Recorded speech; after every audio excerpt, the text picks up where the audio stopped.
Magandang araw po sa inyong lahat, mga kapatid. Naway sumainyo ang kapayapaan. Alam niyo, sa araw na ito ay ating ipinagdiriwang ang isang napakahalagang kapistahan. Ang kapistahan ng Pentecostes. At ito po'y isang mahalagang kapistahan dahil ito'y kasing halaga ng ating pagdiriwang ng Pasko ng pagsilang ng Panginoon at ang Pasko ng muling pagkabuhay.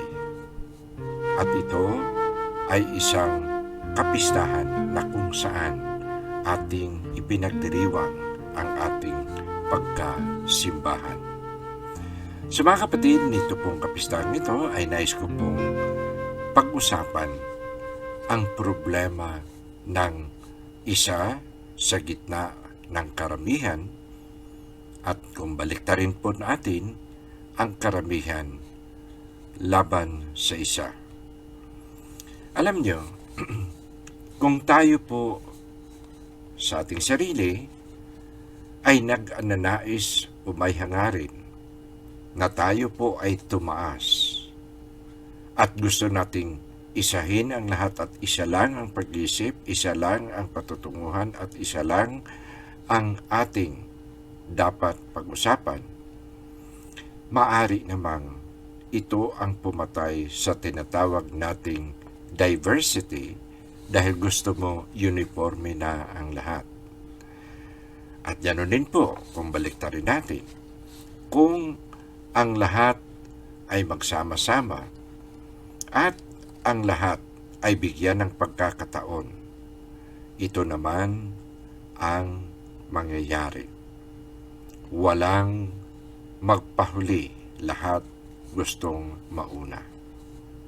So masaya itong tatalakayin dahil dito natin makikita ang larawan natin bilang bansang Pilipinas at tayo na mga Pilipino. Nais po nating maging isa at hangad po natin na tayo po'y magkakaisa bilang sangkatauhan ng Pilipinas at bilang isang bansa. At para sa mga nag-iisip, ang hangaring ito ay napakalalim at sa totoo lang, marami pong naghahangad at halos bawat Pilipino, lalo na yung mga may sinseridad, ay talaga pong nagsisikap na ito ay ating makamit. Pero paano nga natin ito makamtan? Tingnan natin ang ating sitwasyon ngayon. Kung napapansin mo, kalimitan ay iyong matatagpuan ang Pinoy na walang nagpapatalo. Lahat ay gagawin upang hindi maging talunan. O nga naman, ang bansang Pilipinas ay napakaraming isla, napakaraming relihiyon, at napakaraming rehiyon. At meron pang nakikita nating pagkakanya-kanya at pagkukumpul-kumpul sa pamamagitan ng politika. At meron din na nakikita natin ang kaibahan ng mga pinanggalingan natin, lalong-lalo na kung ikaw ay isang mayaman o kaya isang mahirap. At makapapansin po din natin na may pagkakaiba sa mga taong may kaalaman o sa mga taong edukado o mataas ang pinag-aralan kaysa mga taong walang pinag-aralan. Tanungin mo ang isang Pilipino. Iba-iba ang kanyang pananaw. At kung iyong tatanungin, ano ba ang masasabi ng mundo tungkol sa mga Pilipino? Dito maglabasan ang pataasan ng ihi, ang pataasan ng ideya at nais nating mga Pinoy na tayo ay magkaroon ng sikat na katayuan at nangunguna ang ating pangalan sa mundo bilang mga Pilipino. Sa mga kapatid, dito po nakikita natin ang paglalaro ng mga Pinoy, nagpataasan at walang magpakumbaba. Dahil walang kaugnayan at walang pag-uugnay ng hinahangad at mga hangarin kaysa konkretong sitwasyon. Bakit nga ba ang ating pagkakaisa ay nanatiling isang hangarin? Nakikita po natin na maraming mga tao na nagsisikap at mga taong nagsisimula upang simulan ang pagkakaisa. Ngunit nakikita po natin at ito'y nakakadismaya dahil sila mismo na kunyari nagsisimula ng pagkakaisa, sila rin ang nagsisimula ng kaguluhan. At mapapansin po natin na sila mismo ay nagsisiraan at nakikita mong sila mismo ay nagkawatak-watak at nagkahiwa-hiwalay. Na sa gayon, ang kanilang ginagawa, maliban na sila ay hindi nagkakaisa, nagsisimula pa silang magtapakan sa isa't isa at galit na galit sa isa't isa na hanggang sila ay halos magpataya na. At ito nga ang nakakalungkot dahil nga po, matatagpuan natin ito kahit saan sa bansang Pilipinas. Sa mga nayon o kaya sa mga lungsod, sa mga syudad, sa ating simbahan, sa ating pamahalaan, sa ating lipunan na ating iniikutan, matatagpuan mo ang pagkakanya-kanya at walang pagkakaisa. Kahit na sa loob ng organisasyon ng mga relihiyoso, kahit na sa ating mga tahanan, at kadalasan maririnig natin ang pag-aaway-away at paglalaban-laban sa loob ng tahanan at ng pamilya.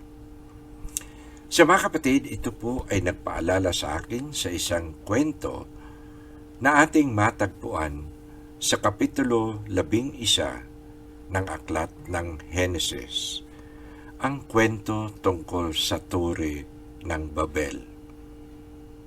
At ang kwento ay nagsaltang ganito. At sinabi nila sa isa't isa, gumawa tayo ng mga tisa at lutuin sa apoy. Tisa ang ginagamit nilang pinakabato at alkitran naman ang semento.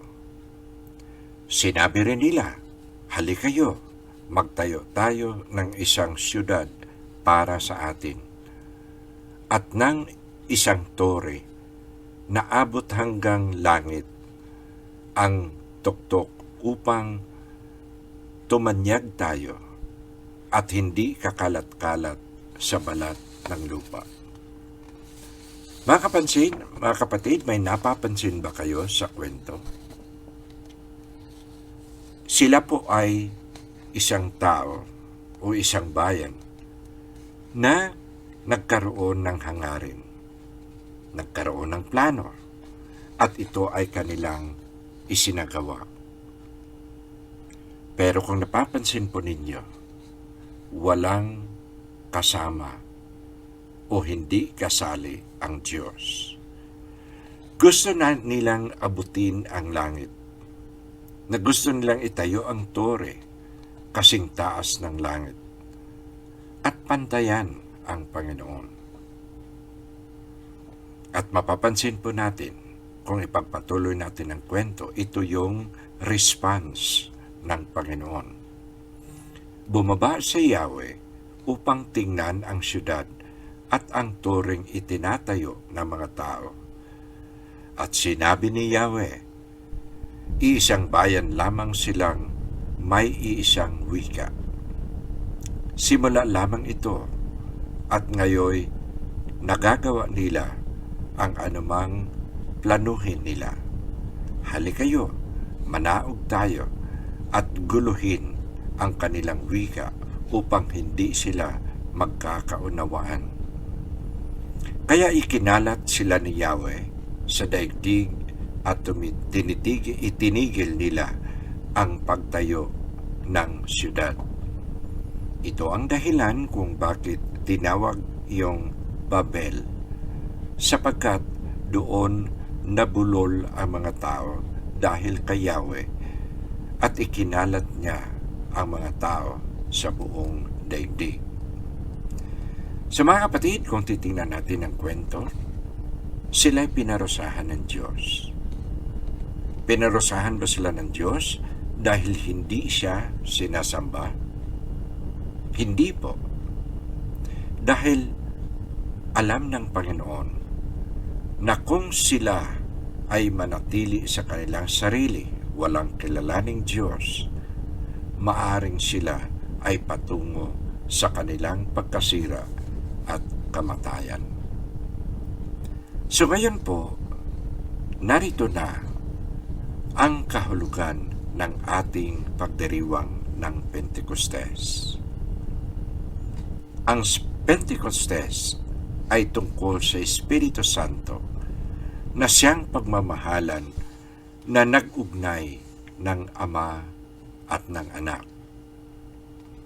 Ang hininga sa kanilang dalawa ay tinatawag nating Espiritu Sanctos, na kung tutuusin sa English ito ay Holy Breath o ang banal na hinga na pabalik-balik mula sa Ama patungo sa Anak, mula sa Anak patungo sa Ama. Sa mga kapatid, ang kanilang ugnayan, ang kanilang mga hininga ay hinga ng pagmamahal. At ang Pentecostes ay ang sabay na paghinga ng Ama at ng Anak sa mundo, upang ang lahat ng mga tao na bukas, lahat ng mga taong tumanggap ng Espiritu ng Panginoon ay yung mga taong may kababaang loob na tumatanggap sa Diyos, o yung mga taong handa na bigyan ng pagkakataon ang Diyos upang mamuno at upang bigyang halaga at sundin. Kaya po, mga kapatid, ang banal na Espiritu Santo na siyang bumaba o dumating, ito ang pinakabalanse na ating masasaksihan kung paano kamtin ang ating hangarin sa pamamagitan ng tamang pamaraan. At ang Espiritu Santo ang siyang magpapatupad ng ating mga mithiin na walang iba kundi sa pamamagitan ng pagkakaisa ng ating pag-unlad at tunay na kapayapaan. Paano natin masabi ito? Balikan natin ang unang pagbasa mula sa Gawa ng mga Apostol. Hindi ba nagkakagulo ang mga tao dahil nga po may malakas na hangin? At ito po ang nagpapatipon sa kanila at sa laking gulat ng mga tao na nandoon na nagbumula sa iba't ibang dako. Ayon po sa pinangalanan ng ating unang pagbasa, ang daming mga lugar ng kanilang pinanggalingan, ibig sabihin magkakaiba sila, ngunit kay laki ng kanilang gulat nung namarinig mula sa mga apostol na ito'y nagsasalita sa iba't ibang wika na naintindihan nila. Ibig sabihin, ang Espiritu Santo ay hindi po nangangahulugan nakalimutan ang sarili at kung saan tayo nanggaling, pinabayaan at ibinagsak ang ating pagkatayo kung taga saan man tayo, ngunit ang lahat ay nagkakaisa sa iisang Diyos dahil naintindihan nila ang sinasabi ng mga apostol. So mga kapatid, dito po natin maintindihan na kung kasama ang Diyos, kahit sa anumang ugnayan, ang ugnayang ito ay magiging tagumpay. So mga kapatid, totoo nga naman, kahit sa mag-asawa, kahit nga ba sila'y magkaisa sa isang bubong, kung ang kanilang pagmamahalan ay ayon lamang sa kanilang makataong kalagayan at hindi kasama ang Diyos, darating ang panahon na sila ay maghihiwalay. Kahit ang mga magkaibigan, kung sila ay nagkakasama dahil nga sila ay kaibigan, ngunit ang kanilang pagsamahan o ang kanilang samahan ay batay lamang sa kanilang makatao o makamundong pananaw, hindi magtatagal ang kanilang pagkakaibigan. Kaya po, mga kapatid, ang ating pagka-Pilipino ay totoong ating makakamtan ang ating hangarin ng pagkakaisa kung tayo, kahit sino, kahit ano ang katayuan, kahit ano ang pinag-aralan, kahit ano ang politika iyong napasalihan, kung ang bawat isa, pati na ang simbahan, kung magkakaroon ng kababaang loob, ibig sabihin handang magpakumbaba at bigyan ang Diyos ng pagkakataon na siya ang mamumuno. Siguro, yun na ang katuparan ng ating hangarin dahil yun na ang panahon na tayo'y magkakausap ng mabuti.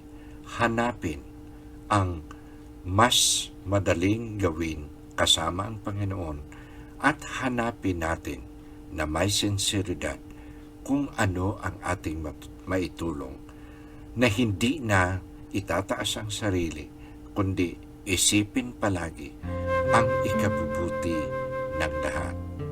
Kaya po, mga kapatid, sa sinabi ko, mahalaga ang pagdiriwang na ito dahil kung papasukin mo ang Espiritu Santo, mawala na ang kasamaan ng ating pananalita at mawala na ang ating kahalayan.